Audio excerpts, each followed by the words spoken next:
I want to welcome Madam President that will come and do our welcome remark and do our introduction to the program. Madam Jeanette Williams, President of SSU.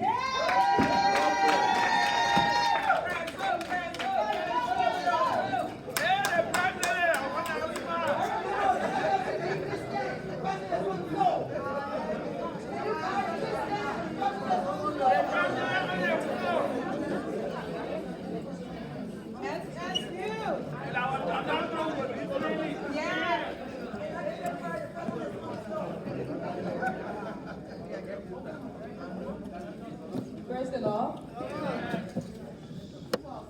I would like to ask you guys to please stand for 5 minutes for a prayer of silence, please.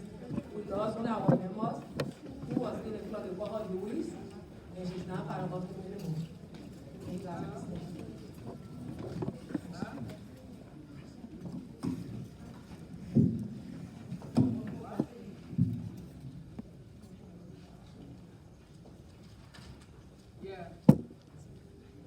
Thank you.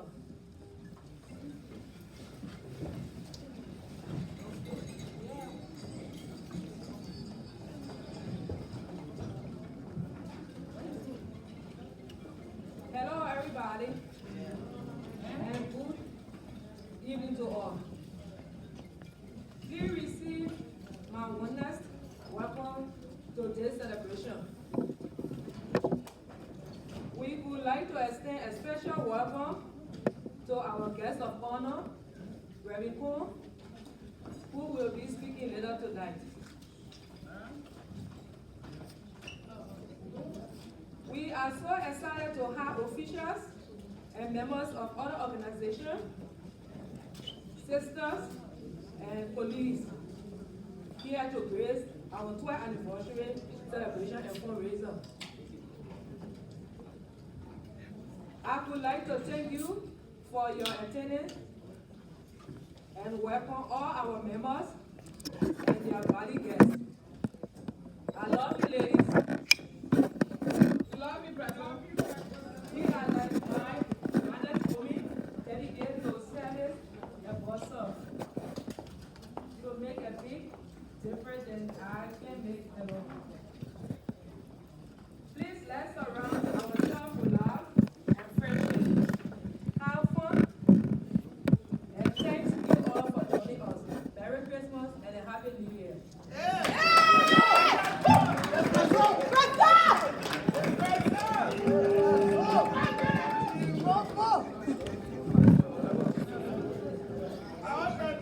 Thank you, President.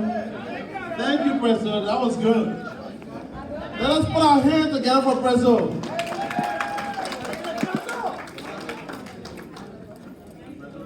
So this program is going live. If you have your phone on Facebook, you'll see on Facebook, but you have to turn to Lrtn. Lrtn. We have a performing group here. Are they here? The DBOB Dance Diva of Bristol. Are they here?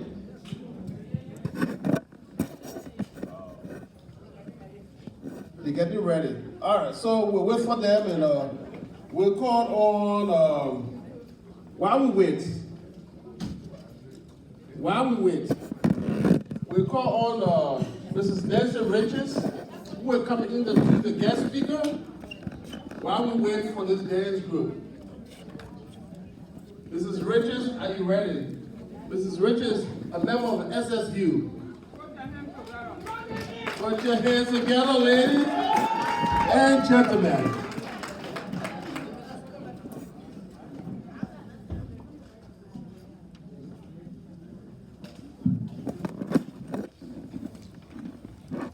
Good evening, ladies and gentlemen. I'm Nancy Richards.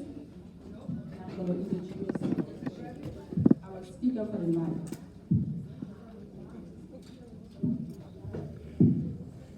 Our guest speaker for the night,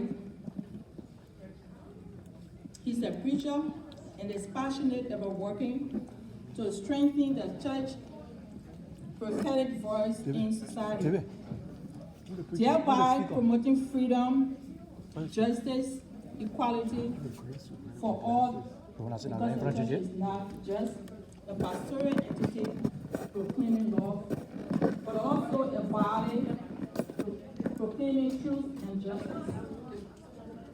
Academically, he earned a Bachelor of Theology from the prestigious Liberian Baptist Theological Seminary in 2003. Impassioned by computer technology and how it will influence ministry in the 21st century, he earned a diploma in computer hardware from the Digital Computer School, Monrovia, Liberia in 2010. In 2016, he enrolled at a Princeton Theological Seminary, from which he earned his Master of Arts in Theological Studies and a degree in 2018. While in Princeton, he was blessed to serve as research assistant to his professor of preaching, religion, and worship, Reverend Dr. Gerald, for 2 semesters. He also worked with the Seminary Information Technology Media Department. Professionally, he is blessed to have had 12 years of pastoral ministry experience. Having pastored the First Baptist Church, Bangla, County, 2007 to 2011, the New Georgia Baptist Church, from 2011 to 2018, and currently the First International Baptist Church in Trenton, New Jersey. He also served as chairman of the National Communications Commission, the Liberian Baptist Missionary and Educational Convention, Incorporated, under the leadership of Dr. Olu Benji. He has also worked with numerous governmental organizations in the areas of human rights.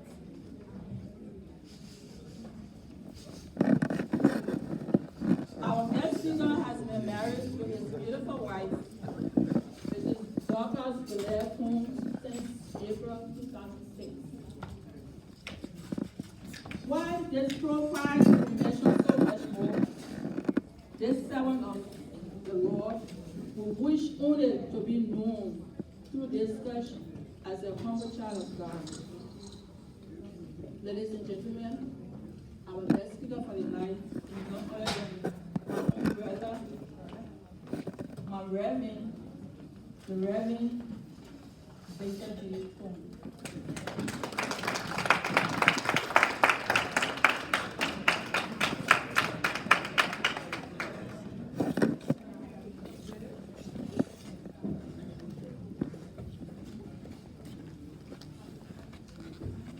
The leadership,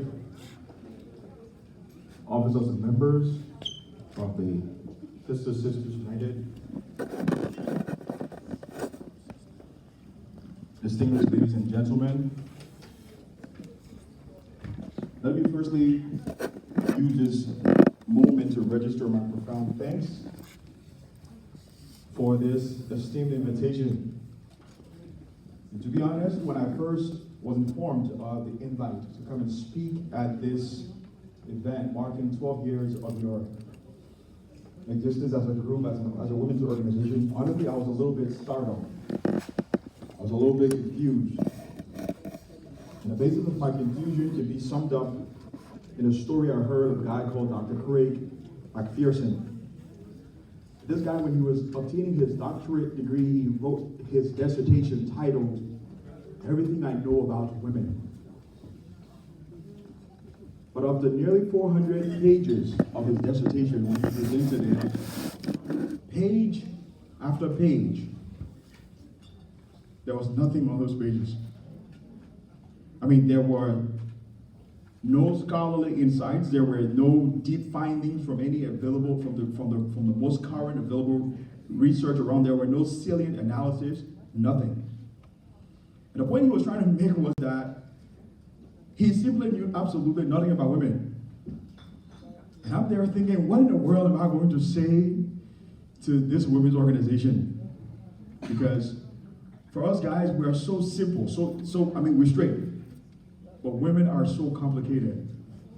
I recently came across a meme the other day that would help to explain my point. That it's titled A Women's Dictionary, and it says it has two columns. One column has things that women will say and what they mean. So for instance, they will say, okay, and when they say okay, it means shut up. And I'm like, okay. Or when you're having a discussion with them and you're stressing that you want to go someplace and they're saying don't go, and they say go, they mean do not go. Okay, somebody agreeing with me, so I think I'm on the right track. Or if they say never mind, they're simply saying you're not understanding what I'm trying to say, so I'm not going to waste my time hurting my head trying to explain myself. Never mind. When they say no, sometimes they mean yes. And when they say yes, they mean maybe. And when they say maybe, they mean no. I'm like, so if they are so complicated, how in the world, what do I say to them? How do I qualify to speak to this group? And so here I am there pondering and thinking and trying to make sense of why did I get invited to speak to this group in the first place? What could I possibly say to this group of esteemed women who are here tonight that will be so important that you would not forget in the next 20 minutes? Which would definitely have been a waste of my time and your time as well. What would I say? What do I say to a group at this social gathering, this group of women that is supposed to be interreligious, and here I am trying to speak from my own worldview as a Christian that will not be offensive to someone who hears what I have to say. But most importantly, as I thought about it, I asked myself, what do I say that is going to keep me true to my deepest convictions as a minister of the gospel of Jesus Christ? And yet, hopefully, that will in some way impact your life. Even if not impacting everyone, but at least just one person under the sound of my voice, what do I do? While reflecting on these realities and a lot of other thoughts going through my mind, there were two realities that struck me, and I thought, well, this is what I'm going to go with. Those realities, not only am I going to talk about them quickly, but I also am going to talk about why I believe those realities exist. And I'm briefly going to talk about, and I'm going to conclude by recommending what I believe can be done and what should be done. So if not totally subvert, at least to minimize the impact of those realities. What are they? The reality is simply this, that women are a paradox. When I say a paradox, I mean, on the one hand, there is unquestionably the fact that women are blessed, that women are favored, that women are the object of admiration in the world. But at the same time, women also are the object of being bombarded from almost every spectrum of life. Blessed, you say? Somebody may be asking. Well, again, I'm speaking from my worldview as a Christian gospel, minister of the gospel. And so if you, like me, would subscribe to the notion that all of life on planet Earth owes its existence, owes the beginning to the existence of this all-powerful, almighty God at some point in time, and if you hold to the notion that at some point in time when this creator God decided to create, that God first created man, the male species, then it's not too easy, then it's not too difficult to see that in that space, in that environment, in that garden, things were perfectly imperfect. That in that garden with man present, things were perfectly limited until the woman is introduced. I'm talking about the woman being blessed. So as Adrian Rogers once said, the devil normally gives his best first and his worst last. And then he goes on to say, but God saves God's best for last. And if we hold to this notion as being true, then we can also conclude that by God's creation of woman and introducing woman to this earthly realm, what God was doing was that God was saving God's best for last. And with the giving of woman to the world, God was giving the world a beauty. God was giving to the world a source of joy on a whole different spectrum. And therefore, you may have heard the statement, a happy wife, happy life. If you play the cards well, play the game well, then there will be peace in heaven. But if you step on a woman's toes, you know what you're looking for. That God was actually introducing to the world an aspect of God's own nature, of God's own power, that we would never have seen if women were not introduced into our earthly existence, because without woman on the earth, perhaps there would have been no means for us to be here today. I'm talking about why I believe women are blessed. So indeed, they are blessed. But at the same time, I said there are paradox, because on one hand, you are blessed, you're favored, you're the object of admiration, but at the same time, you are so targeted to be bombarded, to be blasted, to be bruised, to be battered in almost every corner of the globe. And we do not need to look very far to see the flip side of what I just mentioned. That women are seriously and aggressively the object of some of the worst atrocities that the world has ever seen.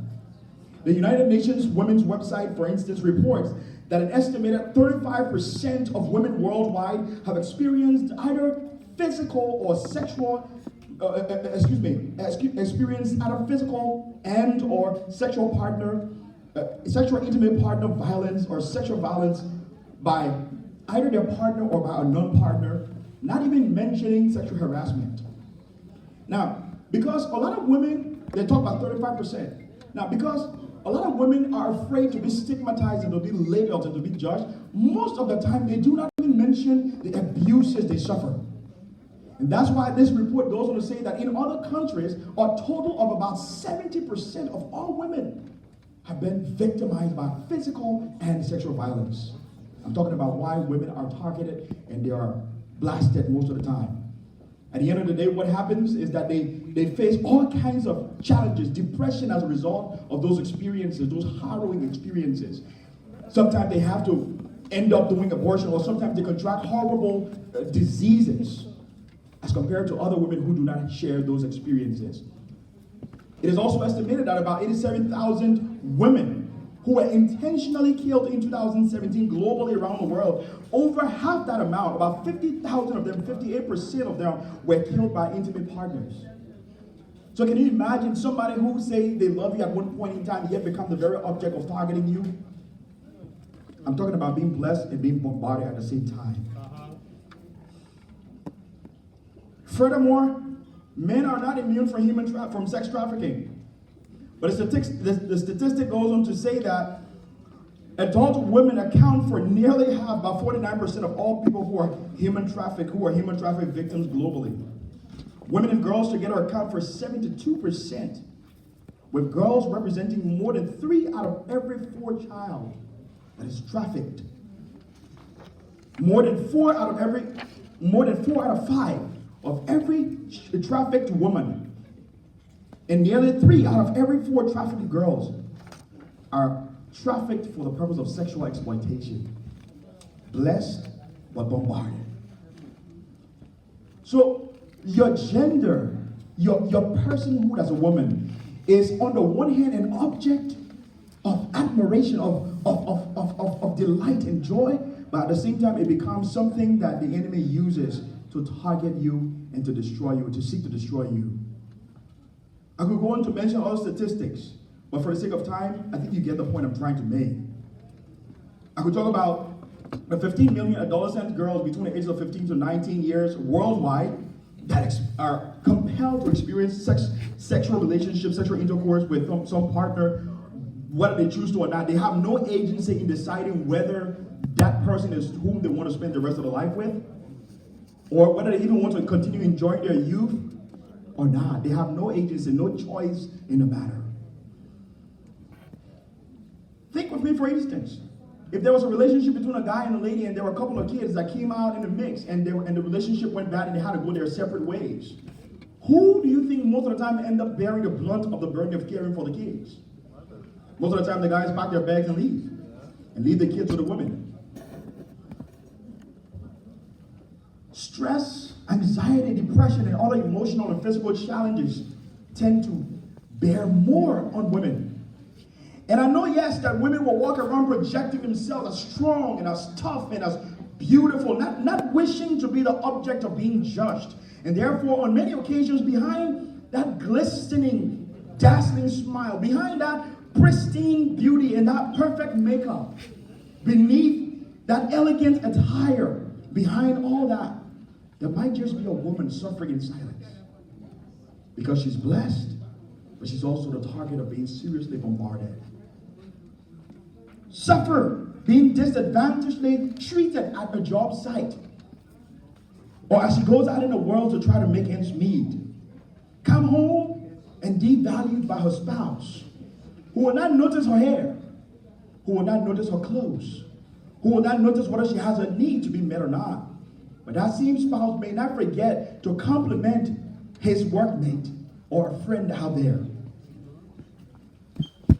The child, devalued by their child, of whom they struggle to birth and bring forth in the world and invest so much into them. That child look that mother in the face and say the most harrowing words you can ever imagine: "Mommy, I hate you." Now, if these are not proof of the very fact that this blessed species, this blessed group of women are also the target of being bombarded, blasted, then I don't know what is. Now, why all this? As I reflected on this and as I thought about it, I suspect why this is so is because of the very thing that the woman has intrinsically become, the very thing that God has made the woman to be, which is the object of affection, which is the object of admiration both to God and to human beings. This thing is the very thing that the arch enemy of our souls desires so much, and because he cannot have it, guess who you think he's going to come after? The women. He wants to be admired. He wants to be loved. He wants to be worshipped. And because he cannot get that kind of attention and affection that women get, he targets all of his most aggressive anger against women. And he hates women with a perfect hatred. So you see, if you go back to the creation story, again, that's my basis, and that's my frame of reference. When you go back to the creation story of the Christian Bible, you'll notice there that when trouble came in the garden, when the fall occurred, and God is asking this guy whom God left in charge, did you do what I asked you not to do? Guess what? He shortchanges the woman rather than beating his chest and taking responsibility and placing the blame on her, God, the woman. I also believe Satan also targeted her, not because he couldn't outsmart the man. Maybe he could have tried to do that. But because she was the object of his hatred from the very first place. Because when this woman is introduced into that space, he exclaims, "This is now bone of my bone and flesh of my flesh. She shall be called woman." I believe that's why she is targeted. And so he targets her, and at the end of the day, she is now the victim. But guess what? Although she is the victim, God turns her story around and makes her the victor. Because when God is pronouncing judgment, God says, not the man, but the seed of the woman shall be the one to crush the head of the enemy. So you just know that it's only going to exacerbate the situation. It's only going to make this guy even to have an even greater degree of wrath and bitterness against the woman. But I want you to know tonight, women, that you are blessed. And I want you to know tonight that you are not victims. No matter what the circumstance, no matter what the situation is, you are more than conquerors. And so following the biblical narrative of the creation, the four which I just mentioned, this guy tried to shortchange the woman. He tries to destroy the woman, but yet God gives the woman the opportunity for her to become the victor, because he says it is through her that the hope that the powers of darkness will be defeated. It doesn't say the seed of the man. Throughout it, when you look at scripture, when they talk about the seed, it talks about the ability to cause impregnation. But and that means the seed of Abraham will be the ability to cause impregnation. But now, if it's saying the seed of the woman, that means without the intervention of a man, this woman will get pregnant and have a child, and that child will be the one that will destroy the powers of darkness. Who is this child? Christian theology says that child is Jesus Christ, and we're in the season of the Advent, the celebration of the Christ child. So if you wanted to be the biggest and baddest dude on the block, and you get to see that there is someone who's trying to claim your spot, you know that if you are the enemy, you know that you're not going to sit there pleasantly and just stare at that person coming to claim your spot. And so for this reason, we see today that women are still being blasted, although they are a blessed bunch of people.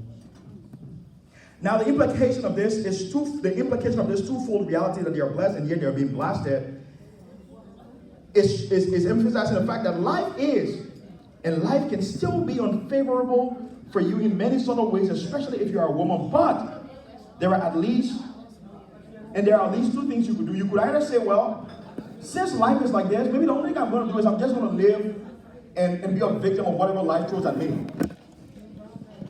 Or you can challenge yourself and say, I'm not going to let life just dictate to me. I'm going to live life based on the precepts that have been established for me, because I am more than a victim. I am not a victim. I am a conqueror. And if you choose the latter, if you choose to declare yourself for who you are meant to be, as one who is supposed to rise to your place of prominence, then there are quickly 5 things I'll share with you as to how you can make that a reality and get your way. Number 1, you must step into your place, showing yourself as one who is not a victim. Then number 1, you need to guard your heart. You need to guard your heart. When I learned computer, as you heard in my profile, when I learned to operate a computer, we were told that computer has certain characteristics. And we have to memorize those acronyms to help us keep them. One of the things we learned about a computer was that one acronym about a computer's characteristic was, we call it STARS, S-T-A-R-S. That is, the computer has speed, it can process like millions of calculations in a nanosecond, it is timeless. You can work on a computer for 20 hours, for 60 hours, it's ready to work. You just got to plug it in and power it up, it's ready to work. It's accurate, it gives you the right information, it retrieves and stores information, STARS. But the other thing we also learned was that computer, another acronym we also learned was called GIGO, garbage in, garbage out, which means the right information that you put in there is going to be the right result you're going to get. So that means you can't sit at a computer, feed it wrong data, and if it gives you the wrong result, then you complain and say, well, I'm blaming the computer, you blame yourself. Now, guess what? The computer's characteristic was built based on human intelligence. They looked at the human mind, the human brain, and they created the computer. What I'm saying is simply this, that we are a product of our thoughts. So when I say guard your heart, I'm saying don't allow negative patterns to be introduced to your mind and to your heart that will cause you to not think your best and be your best. Because as you think, so are you. Don't allow negative data to enter the process of your heart, because what you put in there is what is going to come out. For there's a notion that if you give a woman a beautiful word in the morning, she nurtures that word in her spirit, she nurtures that word in her heart, she turns it around and she blossoms and she radiates and she glows. But if you gave her a nasty, careless, thoughtless word, she also nurtures that and it comes out in ways that she is not her best. And so I'm saying, no one has a right to determine your value as a person by the careless words they say, because no one determines the narrative and the course of your life. No one is writing the script of your life other than the one who created you. So guard your heart. Some things, guess what? Some things are not worth living rent-free in your heart. Some things aren't worth it. If they hurt you, sometimes the space and the energy and the time it takes to carry that hurt, to nurse it over and over, is just a waste of your time. Let it go. Because as you create space to let it go, you also create an avenue for the bigger and better things to come. Guard your heart. The next thing quickly, never allow the lack of other people's character to determine the strength and the quality of your own character. As long as we live in this imperfect world, and as long as you strive to live your best lives, trying to show kindness to people and people that you try to interact with, there will be those who will hurt you. They will hurt you, I'm telling you this. And you may not even understand why they hurt you, because you're like, I'm doing my best to show you that I care for you as a human being. And sometimes perhaps the only reason why they're hurting is simply because they're envious of the fact that what you got, your reality is their dream, is their expectation. You may say, but I don't have much. Yes, you may not have much, but perhaps it's just who you are that makes them envious, and they wish they were you. They can't be you. And out of that bitter, envious spirit, it just might hurt you.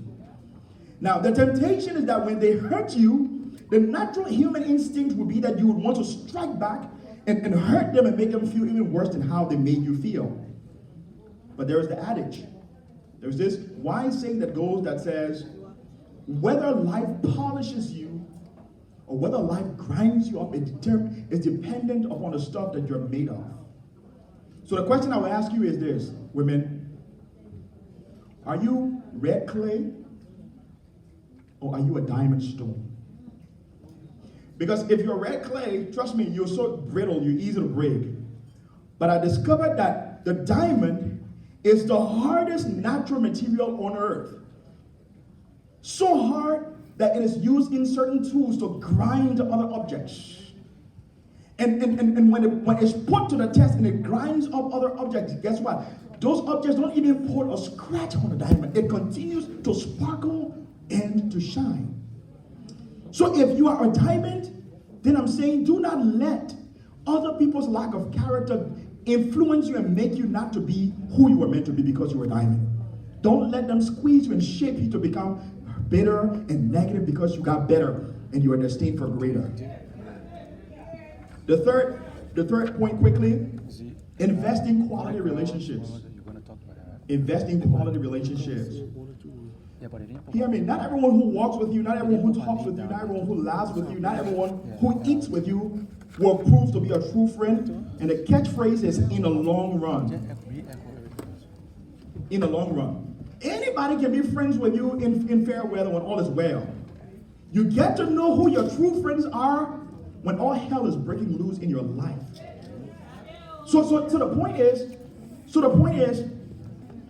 then do you know how the Christian scripture determines who a friend is? The Christian scripture determines who a friend is when it says that a friend loves at all times. In good times and in bad times. A friend is one who will stick closer to you than even a sibling that you came from the same womb with. This is how the Bible describes who a friend is. And these are the ones who will not allow, guess what? These kinds of friends will not allow their lifting, will not allow the change of their station and their situation in life to cause them to think that now they are better than you and you're no longer their type. They would never allow it. Why? Because they've come to know by experience that the station of life and the table of life is not stable, it always turns. So just because I'm up today, I can't turn my back on you because tomorrow I just might be down. And if I stepped on you on my way to the top, I will meet you coming on my way down. And who knows, perhaps when I'm going down, it just might be the divine timing that you'll be lifted up. So they know. And because they know this, they do not treat you like trash simply because their level and their station in life has changed. For this reason, it's important to invest in quality relationships. But then you may say, but I don't see any of this around me. Yes, if you don't see any of this around me, then perhaps you are the one who was supposed to create it. You are the one who was supposed to create it. You can be the source. Like somebody said, be the change that you want to see in the world. And sometimes the greatest form of investing in this kind of relationship, like I was saying, especially when it seems lacking all around us, is by taking it upon ourselves to be this kind of friend. Now, this may not guarantee that they will respond to you in the same way that you showed them kindness. It may not guarantee any of that. But again, don't let them change you because you are a diamond. You're not a red clay. Number 4, quickly, don't just live life on the expenditure side, but live life on the investment side. What I'm trying to say is, always improve. The moment you come to the place of thinking that you are the best, the absolute best, and nothing but the best, that's the beginning. That's the point of the beginning of your decline in life in every field. Whatever you have, whatever gift, whatever graces that has been imparted and entrusted to you, always look for opportunities to improve it, to improve yourself. If you're always on the side where you only want to spend and give and don't find a way to receive and to improve yourself, guess what? You soon become an empty cup. And if you're an empty cup, you can't give anything else. Never stop improving yourself. Never stop improving. And then lastly, always live with the end in mind. Always live with the end in mind. Here in this world, with all of the beautiful things that we experience, now we have this wonderful occasion tonight, dressed up smartly. We're going to have some of the best meals and delicacies here in this house. We're going to have a wonderful time of dancing and fellowshipping and all that. There is no promise of perpetuity here on this side of eternity. Endlessness on earth is an illusion. One day we will have to close our eyes and go. So the point is, the only way you can live a most productive life as a person of value, as a woman who is a victor in life and not a victim, is by keeping your eyes on the fact that there is an end coming. And this is not to scare you, but this is to challenge you, because those who live with the end in mind are those who live lives of purpose, of passion, and of precision. They know they don't have time to chase, they don't have the luxury of chasing after less important stuff. So because they know there is an end coming, they live with the purpose, with the passion, and with the precision to chase after those things that matter. And so I'm going to close with this poem by Maya Angelou. It's titled Phenomenal Woman, and I'm dedicating this poem to all of you wonderful women here tonight. She says, "Pretty woman, wonder where my secret lies. I am not cute or built to suit a fashion model's size. But when I start to tell them, they think I am telling lies. I say, it's in the reach of my arms, in the span of my hips, the stride of my steps, the curl of my lips. I am a woman, phenomenal woman. That's me. I walk into a room just as cool as you please. And to the men, the fellows stand and fall to their knees. Then they swarm around me, a hive of honeybees. I say, it is the fire in my eyes, the flash of my teeth, the swing of my waist, and the joy of my steps. I am a woman, phenomenal woman. That's me. Men themselves have wondered what they see in me. They try to reach me, but they can't touch my inner mystery. When I try to show them, they say, I can't see. I say, it's in the arch of my back, in the sun of my smile, the ride of my breast, the grace of my style. I am a woman, phenomenal woman. That's me. And so I say to you tonight, you are a phenomenal woman. You are blessed. Life may throw all its blastings and all its bombardment at you, because nobody uses a bazooka to kill a cockroach. You didn't hear me. Nobody uses a bazooka to kill a cockroach. And so the reason why all hell might be breaking loose is simply because even life itself has recognized that you are prized in the world. So live your value. God bless you.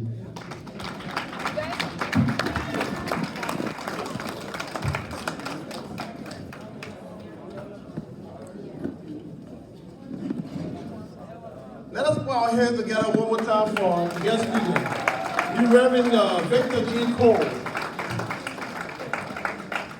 I hope you took something out of that message. And I hope you weren't just saying, oh, he's a Baptist preacher, or he's a preacher, he's talking too long.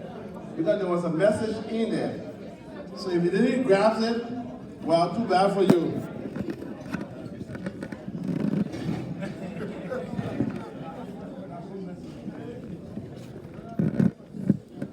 Thank you, Reverend Cole. Are we ready to serve dinner?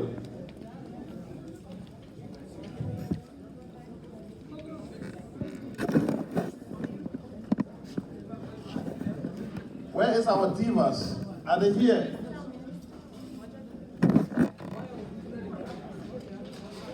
Are the divas here? Okay, so then we'll just move right along.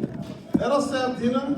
Prepare yourself for dinner, and then you guys want any order, or I'm just gonna point to the table and you can go. All right. When you're ready, just let me know.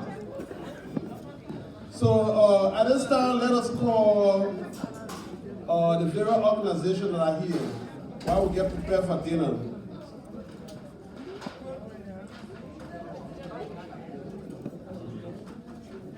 Golden Girls have been around for a long time too. Because I remember when since Walter was here, we all used to come somewhere on Street Road to enjoy ourselves there.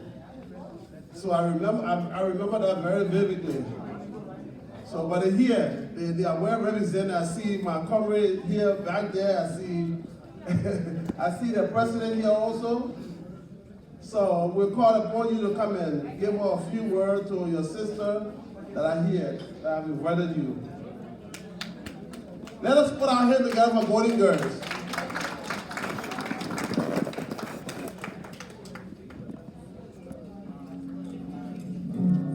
Golden Girls. I remember those days. Like the moon and the sun, she's worth more than gold. Good evening. Good evening to all.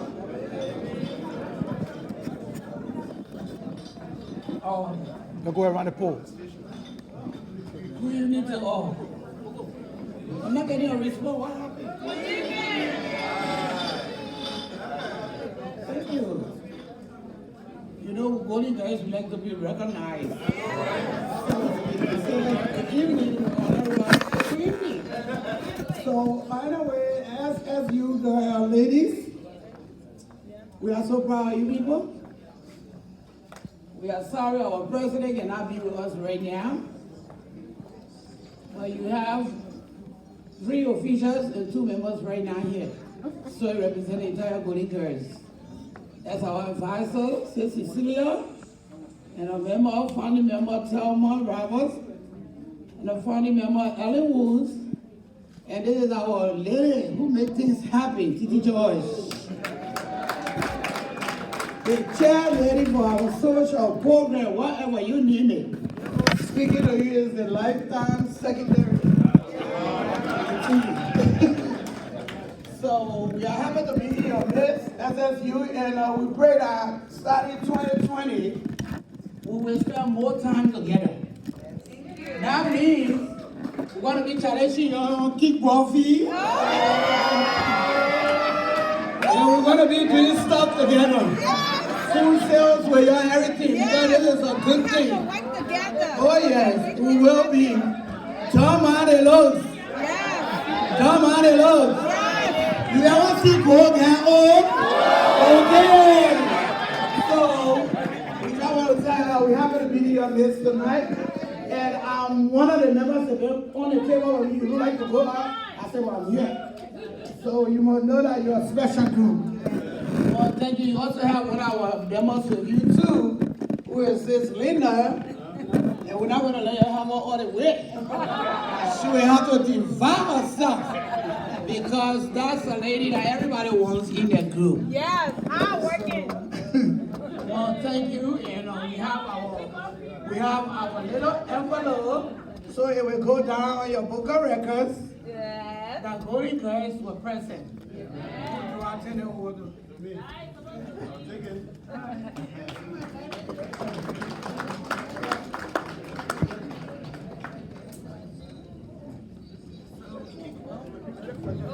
SSU, I got your envelope. I'll give it to Sister Bestman.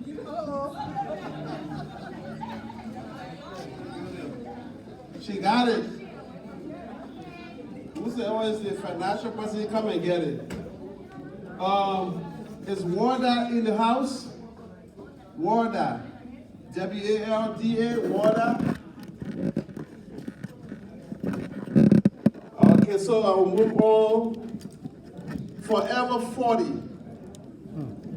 Anybody here from Forever 40? Anybody representing Forever 40? Okay, so they will be late. Eula. Any representative for Eula?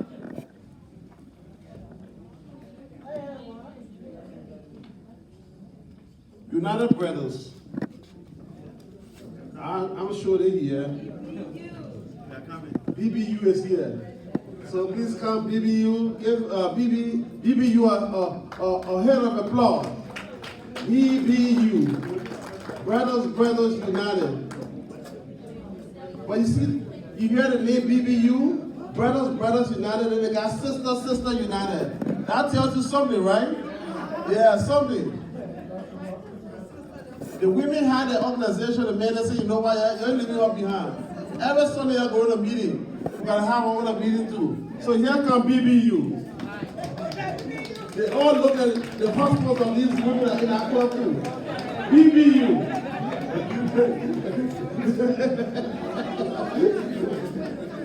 All right, BBU. There you go. Yeah. Oh, the chairman gonna get a check. The chairman gonna get a check. And the cash. So you see, these men right here, all the while are member of SSU. So the women used to go to meeting every Sunday. They said, why are you going every Sunday? Make it come to that meeting. So when my wife leaving, I said, where you going? I go to the meeting. I said, over the meeting, we can't come to. So they made us say, you know what? We'll play that game too. They're not coming to our meeting. So when we have our meeting, we invite them. If you live in the Philadelphia area, New Jersey, come and join us. Because when they go for the meeting, I also will have a meeting too. Now they start to think, hey, what's happening here? How can these men have a meeting also? One day the kids sneak up on us. They try to catch us, but they didn't catch us. It wasn't the right time. Where Brother Howard at? Oh, he go to the car, he gonna get the money. If you remember BBU, come on up.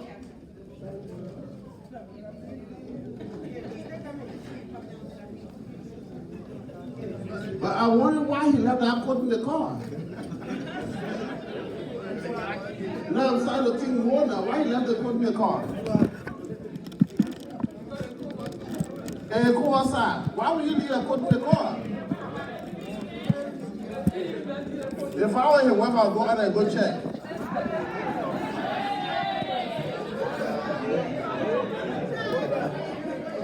I told y'all, that's his wife right there, she going to check.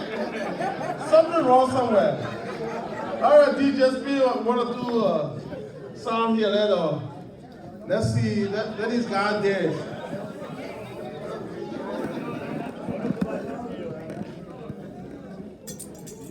This is something. Brother Howard left the coat outside.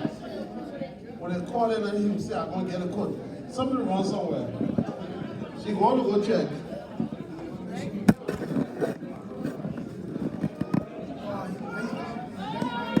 I told y'all, the web got him. You sure you want to go get our coat?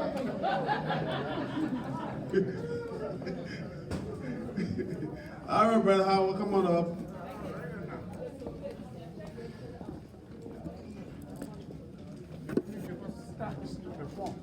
But Brother Howard, how come it's cool outside? How can you left the coat in the car?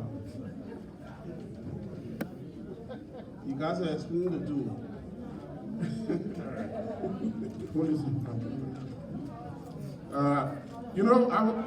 I went out there because our wives gave us a tax to perform. We performed the tax, and the tax was in the car. So I had to go find the tax. And I'm back.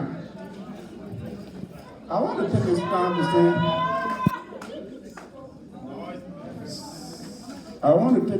say, thank you to our women. We are here today because of their success. They are in the community done things that were very, very impressive. And I hear they are 12 years today. We formed this organization because of them. When we saw what they were doing in the community, we formed it as something like an embarrassment. Why are they doing this thing? We the men who should be leading, not leading. So because of that, we told them at all times, anytime you have something that you need us, come on us. And I think they can attest to that we've been there anytime they like us. And we still keep on up today that we will be there for you. If you need us, don't get embarrassed, call us, and we'll be there. And I want to take this time to thank my strong men. Anything that we as an organization have asked of them, they perform. So, guys, thank you. And I take this time to invite every man in this hall. You are welcome. This organization is just still almost entirely after the ladies. We are there when you need us. We are there in times of happiness, in times of sadness. We don't pray for sadness, but they do occur. So we take this time to say thank you very much, and we will be there for you. Let's put our hands together for PBU. When he said something, we need something. Yeah, we're here now. We have, you gave us, like I said, you gave us a tax, and we perform it. We are here to give it, but I'll give it to the MC when I sit on my back. I'll come back to you. If you need something, you ask us. It's what they need enough for you. And women who would have had the money in their pocket. Their pocket would never go empty, so what they need, they give it to you before you can have it. They give you lunch money too. BBU. Thank you, BBU. Sister United. I remember the BBU. All right. The women of substance, are they here? Women of substance. Okay. Lrtn.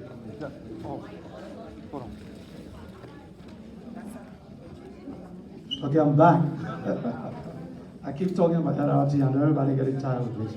But you know, it's so nice to know that it's very cool outside there.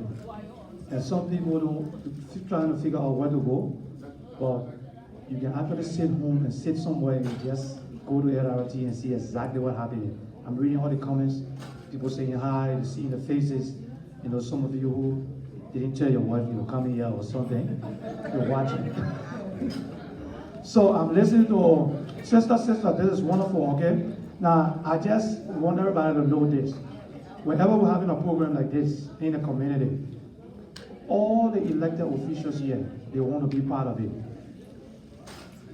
They're excited about having a network that they can count on. Election is coming, obviously. We can be in the community and we go into the poll to go vote. We don't even know who we voted for. You get what I'm saying? People can be making decisions for us. We should be able to know who is this person, who we voted for, who we voted for, what they want to do for us. I think you guys know we got a lot of our brothers and sisters here who got documentation probably. So when election coming, it's important that we get to know the folks, talk to them, push them around so they can be able to, provide some better cause for us. So they told us, they live in the community, they are here. If we're having anything going on, they want to know what the party is. They want to be part of it.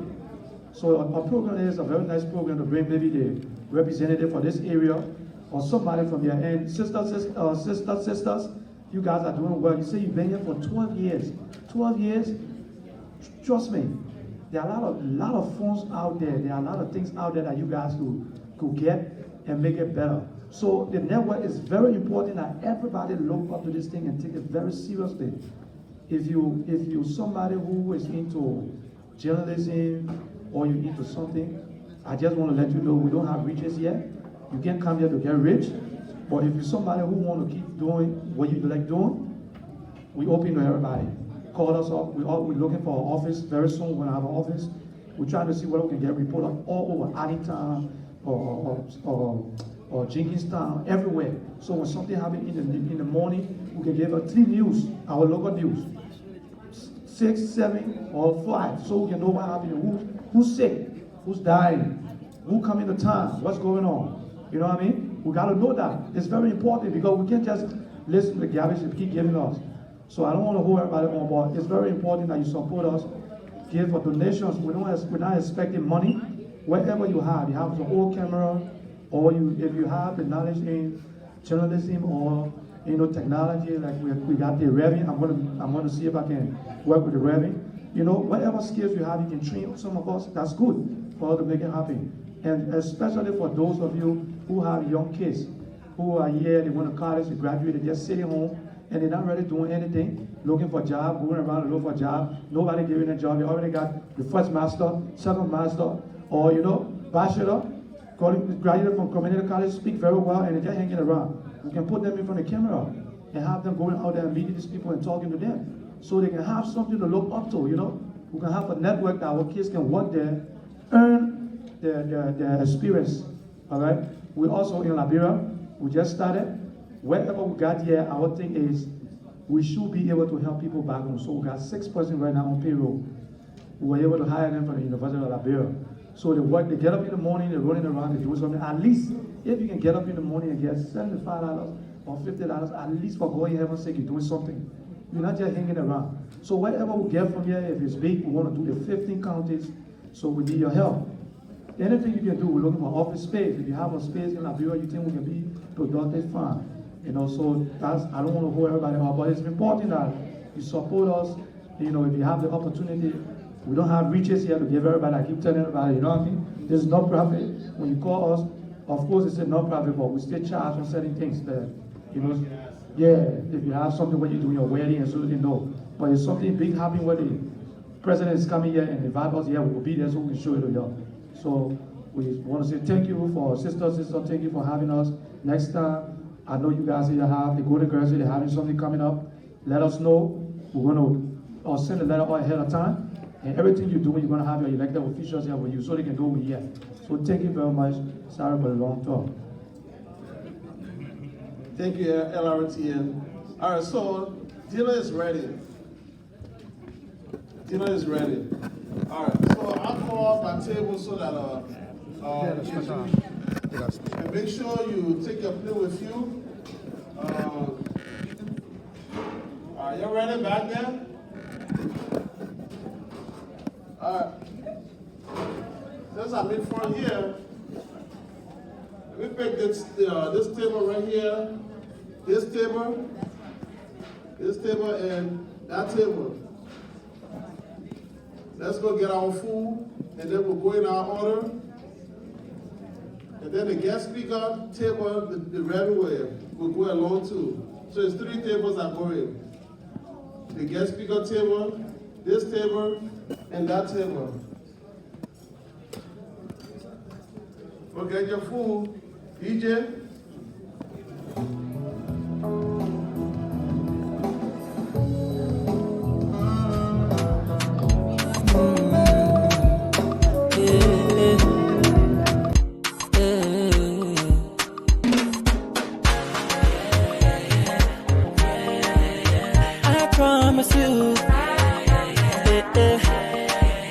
From my heart, girl, I love you. Come take my hand, let's go far away. I swear I will not leave for no ballet. I will stay with you if I never ballet. If anybody try that, yeah, you will feel my kind, baby. If anybody touch that, you there, you will feel my kind, baby. Swear I'm in love with you. Give you my mind, your ways I love you. Give you my partner. Oh, lele, let me be your baby. I when I tell myself, I when I put in my double in the net. I promise you, I swear from my heart, girl, I love you.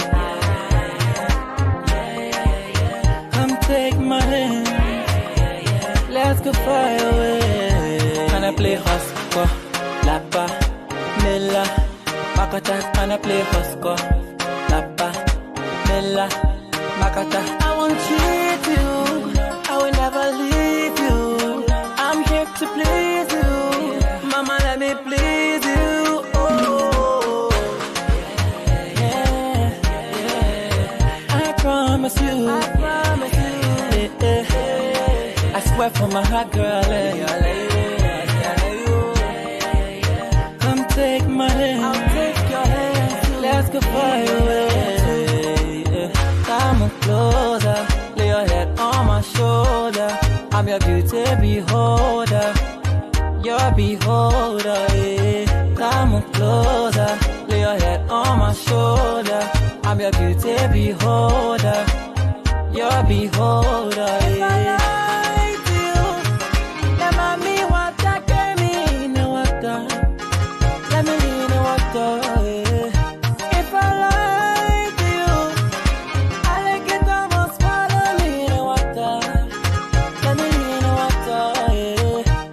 For your baby, I go crazy for your baby. I spend my mind for your baby. I do a lot of things, I do a lot of things, I do a lot of things for your baby. I go crazy for your baby. I spend my mind for your baby. I think I'll lie for you, I'll die for you. Yeah, I promise you. I swear from my heart, girl, I love you. Come take my hand, I'll take your hand. Let's go far away. Silicon ENT. See you on this one. KZW on the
BBU table is coming up.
Yeah, man, he's good. He's going up to the academy too. Yeah.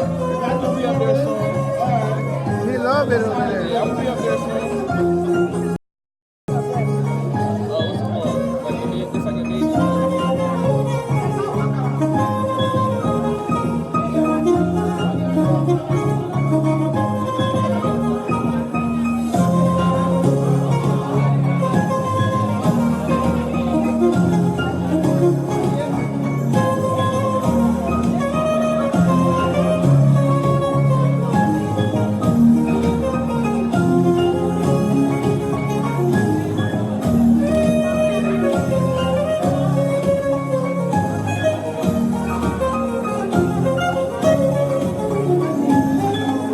If you haven't gotten your food yet, please get in the line.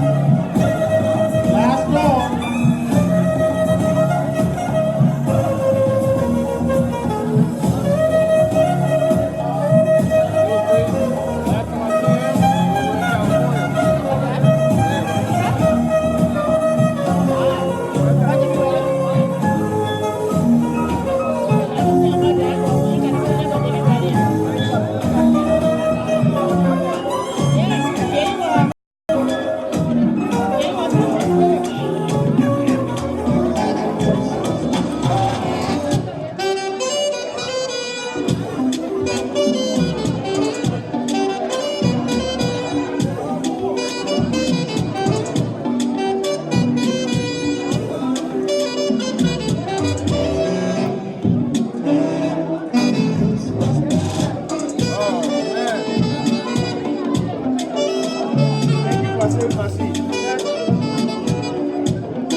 Where YouTube? Is that YouTube? I'm gonna put on YouTube.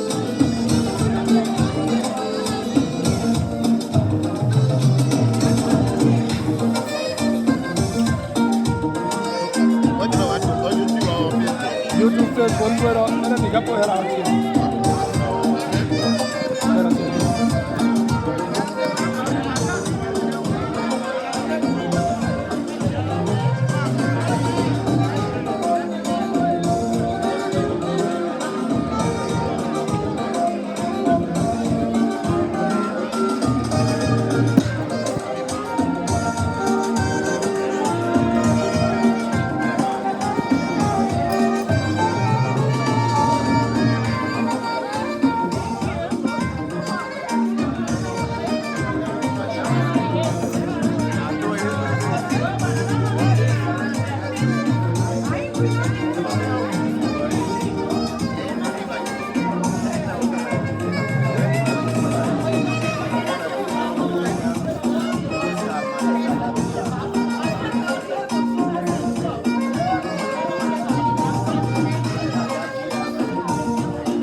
some special people.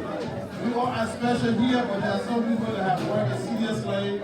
And I heard, I don't know who, but I heard that they're going to honor some people. So for that reason, I will call on Sis Agnes Sokri. Agnes Sokri. The beautiful Agnes Sokri will come up and do this presentation. Come on up here, Agnes.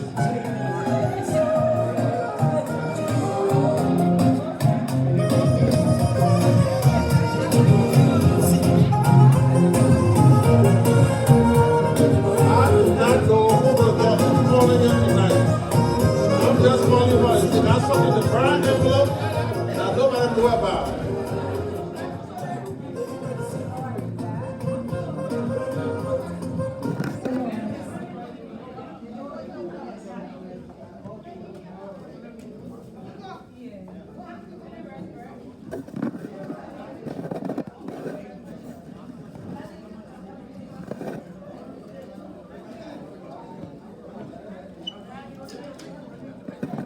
While you eat, please focus on this end. While you eat, please focus here also, because I don't know who's going to get this, who's going to be honored here. I'm just the messenger. And Francine going to, Agnes is going to take the blame, not me. Hello, ladies and gentlemen. I have a presentation to give to our sister and our friend, Miss Facia. Miss Facia,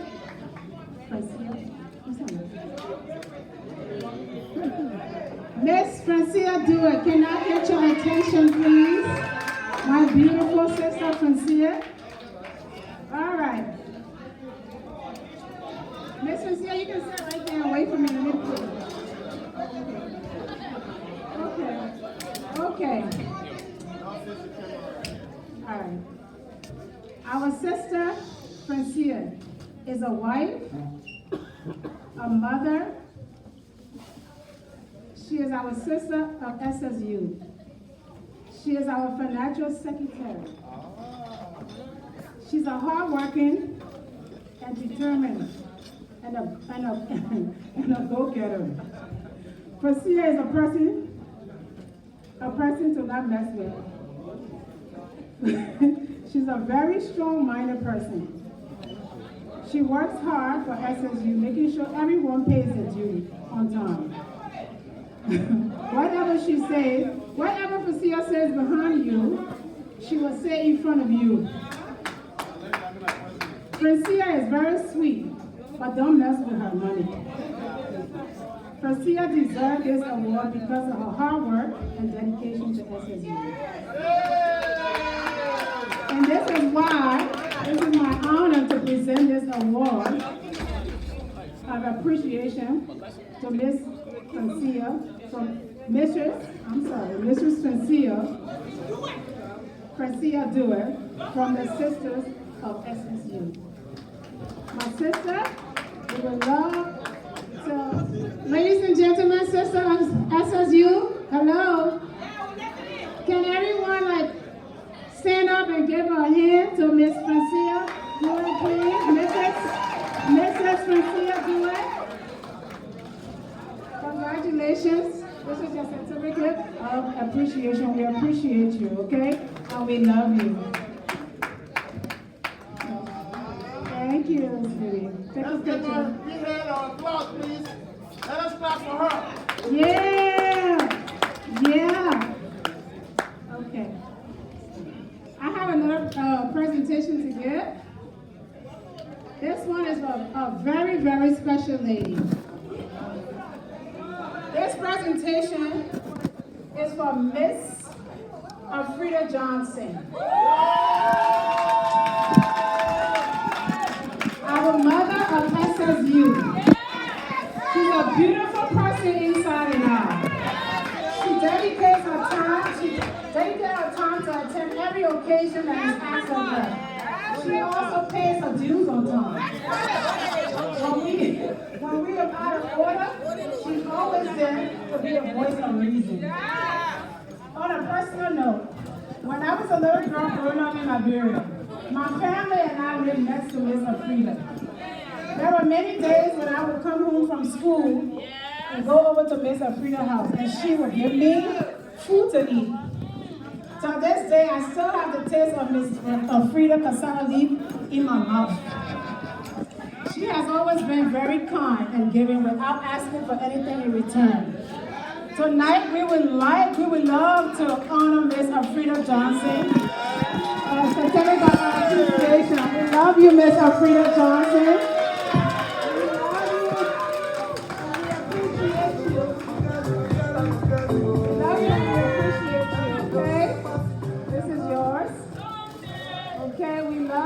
Appreciate you. Are a wonderful person. You are a mother to all of us. Thank you. Okay? Okay, it's all right. Thank you. No, they're not too far.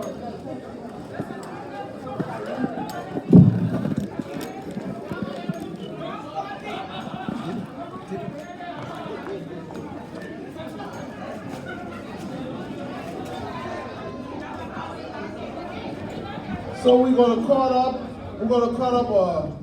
Lrtn Johnson. Lrtn Johnson is the daughter of Sister Frida. And her name is more road here.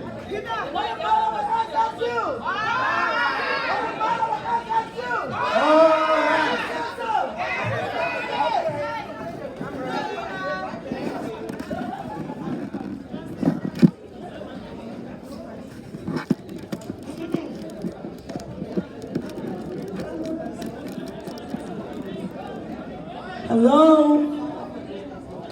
Hi, ladies and gentlemen. I just want to take this opportunity to present this beautiful award presentation to our hard-working secretary first.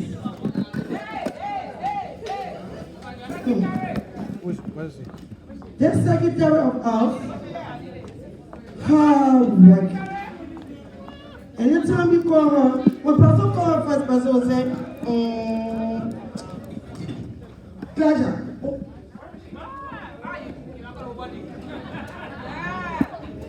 Can you say a test?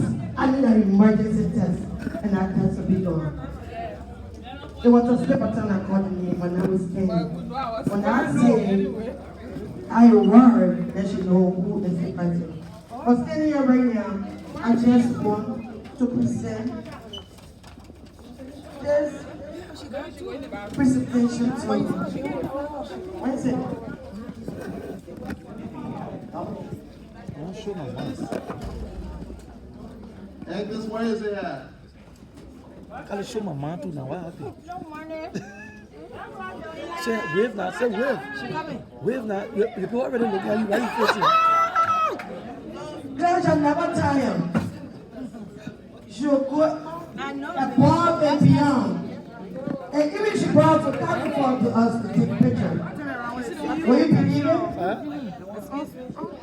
She worked 2 full-time jobs, but that text message always on her. And she been with the club for 12 and 17 years.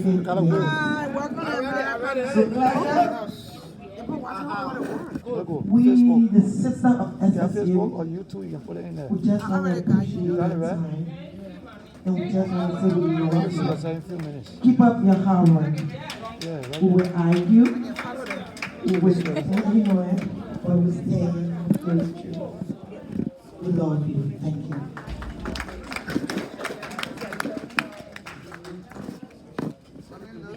The last but not the least.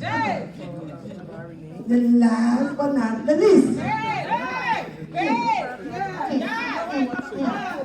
How you doing? Wow. How you doing? First of all, I'm standing right here I'm Donald Trump's daughter. When I say I'm Donald Trump's daughter, I don't care, Prince. It is what it is. I'm Donald Trump's daughter, meaning I'm the president's daughter of FSU. So you either accept it or you leave it. So at this moment, this woman, she goes beyond, and beyond.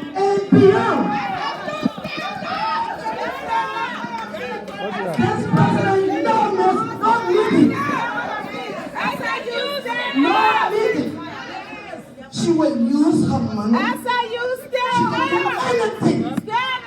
Even with travel, she will come back with people. She wants to be there. Who does that? Nobody. Now I'm going to prove a point. At this moment, this lady got 3 handsome boys, 1 grandson, and a handsome husband. Daniel Williams, will you please stand? Please.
She got 2 daughters, but 1 for 1 black American man.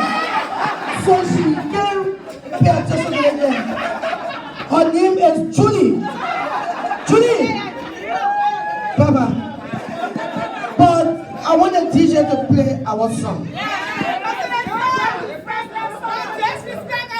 Don't disrespect our president.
she gave Lrtn, she gave us $50 gift card. Next month, the second is our party number. That's what we're talking about. So, standing right here before I give this certificate to this beautiful woman, I would like to call her handsome, her loving, her father, her brother, etc., etc. Her husband. Her husband. That's my daddy. That's my daddy.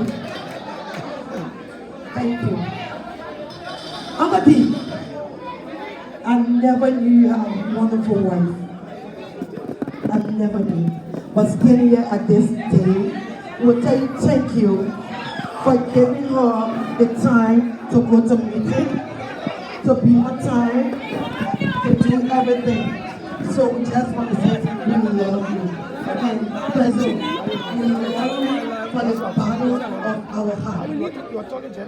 Thank you. You're going to be president for 50 years. Thank you. We love you. Stand right up for the flower.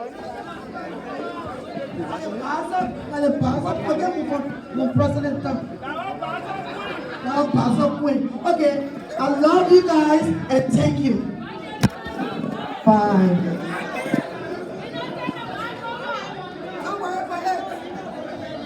Thank you, President, for your hard work and dedication.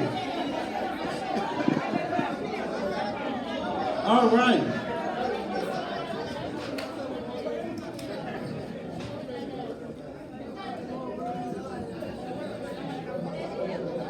Everything going as planned.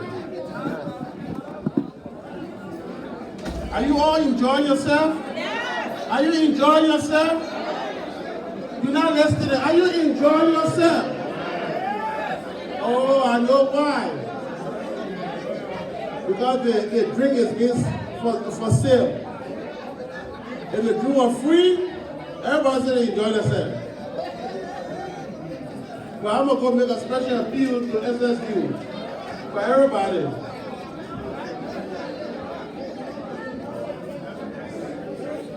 I'm going to go make an appeal to SSU to give us something for free.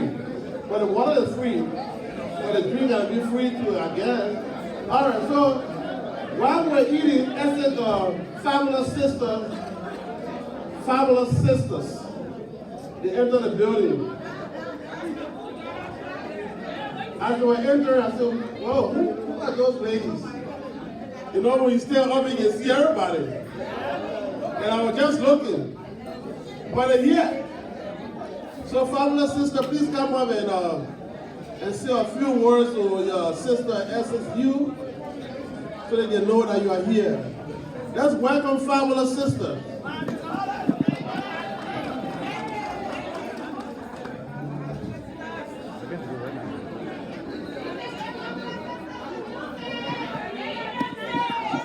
Y'all got a special music for us?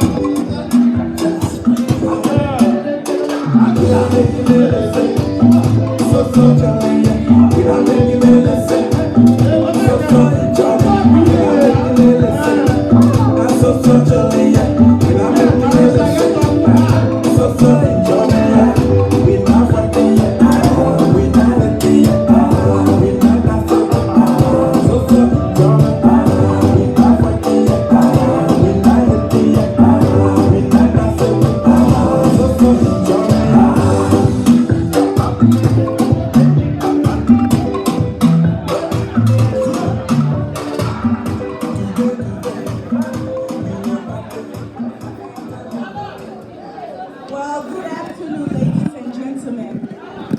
It was an honor being here tonight, and it also was a pleasure for them inviting us here tonight.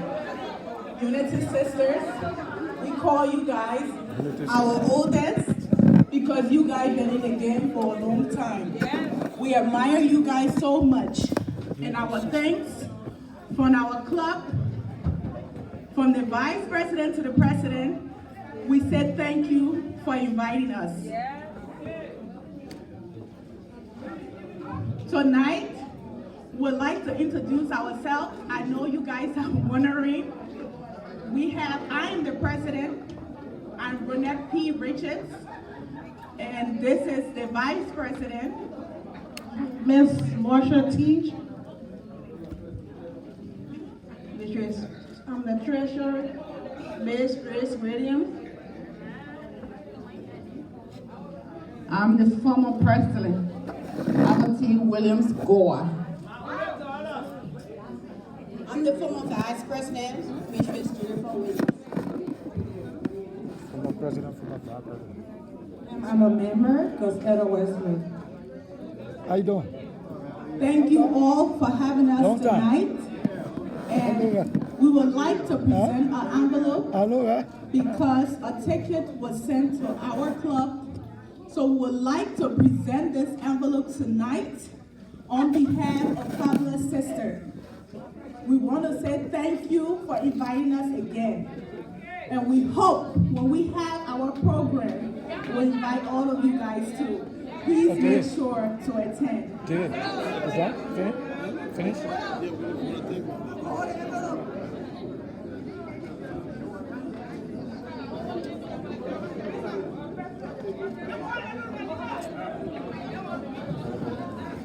Sister, where is your financial secretary? Come and get your envelope. And then if I get it in my pocket.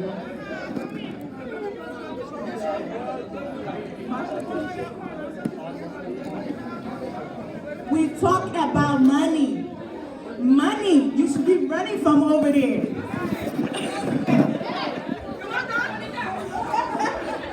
You know we are fabulous. We make everything fabulous. Okay? So tonight we are going to present the envelopes to you guys. Y'all, thank you so much. On behalf of Fabulous Sister, we say thank you. Thank you all for your inviting us tonight. And moreover, we would like, if you like, to give a few advice for our club, because our club just started in 2 years. So you've been in the making for 12 years. It's a man, because it's a lot to have a lot of women in one room. So I know. Thank you again for inviting us. You can count on us for advice.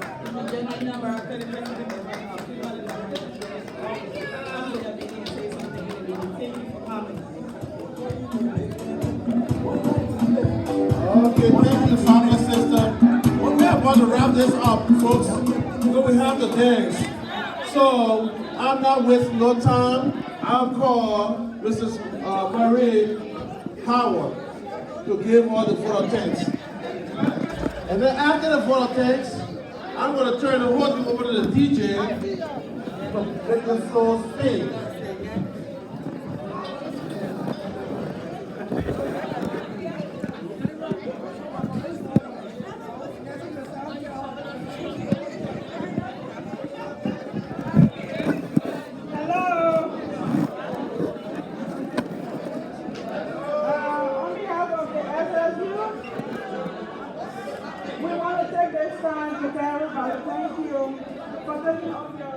From your business schedules to come here to celebrate with us today.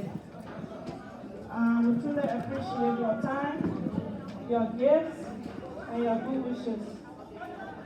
This day would not have been possible without your support and love for this group. So we just want to say a big thank you to our guest speaker, who said thank you. Your message was blessed with me, and we bless you for that. And big thank you again for everybody to come out to celebrate with us. We hope that you will continue to support us. We say thank you and thank you and thank you.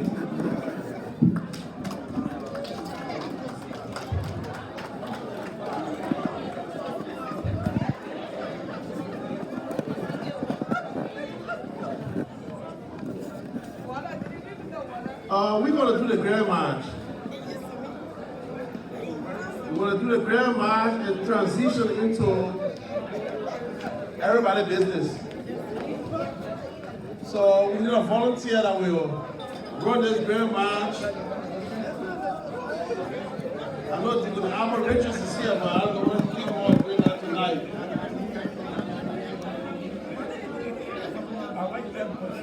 Where's Anderson?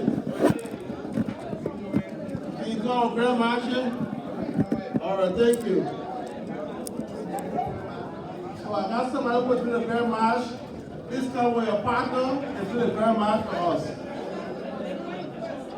I have been your humble servant. My name is David Bestman, and I'm going to turn this over to the DJ that will spin the flow around. Don't sit and just watch. I want this place dancing. Not you dancing, but the place should be dancing. Make me dizzy. So we'll get somebody light down, and then we'll go on. Too many lights.